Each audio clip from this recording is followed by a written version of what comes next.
ก็ข่าวปอหึงเสิถึงอยู่วันเกิดเมืองนอนตีอันยามอยู่เศร้ามานั้นเป็นตีทุ่งนาเป่งเว้งยอกแม่ซึ่งใต้ปอทองเยามีสามวันลีเกี่ยวมนเซอกองหงนาเป่งนาปูเยาก่อนทุ่งเฮาตื่นนำสาลีมอหักโจมตอนปีน้องซื้ออันแหล่ฮอดมาถึงมุงมือไผ่ออกวันเฮามีลอยเงินลง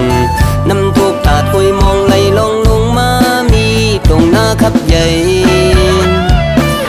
มีวัดจ้องใหญ่ลงคึกแคมเสื้อเฮาห่มห้อมกันอยู่ด้านไว้เส้นทางรถกาก็ถึงปีนวานนอกก็ปันตังซื้อบุญตาก็เศร้าทังเสิถึงไว้อยู่กูเข้ายามเสิถึงปอดังแม่พี่น้องเจอกึดทางหลังไปก็เสือยำในเกี่ยวมนจอมกันหันมีหน้าตาห้องยามใจดึกมีไว้ที่เมืองไกลย้อนสู่ปันเสือสู่เฮาอยู่ลีกาดเย็นเฮาลอดเพเคก็เปิดเงินคำเย้าไหลผ่าเทินมาสั่งว่าวันหนึ่งเยอะอ่านทนเต็มเด็กบอกขึ้นอยู่ทุ่งนาเปงเอย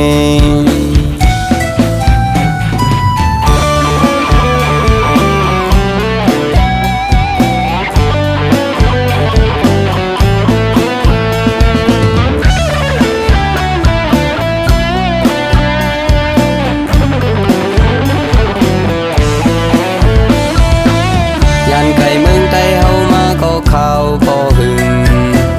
เศร้าถึงอยู่วันเกิดมึงนอนดีอันยามอยู่เศร้ามานั้นเป็นตีทุ่งนาเป่งเวียงจ้องแม่ซึ่งใต้ปอดห้องเยามีสามวันลีเกี่ยวมนเสื้อกองหงนาเป่งนาปุงเยา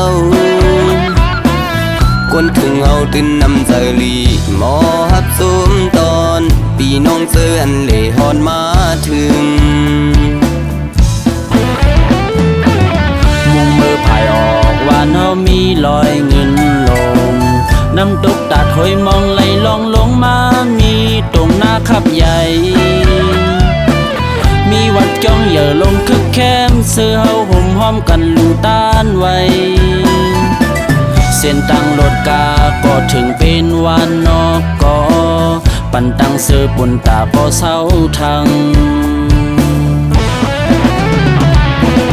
เสิถึงไว้อยู่กูเข้ายามเสิถึงปอดังแม่พี่น้องเจอกึดทางหลัง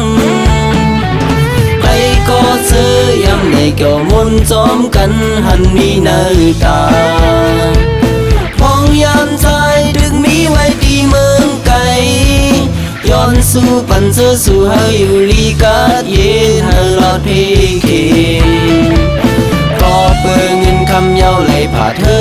นมา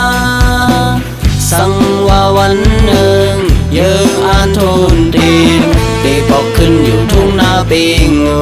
ยสั่งว่าวันหนึ่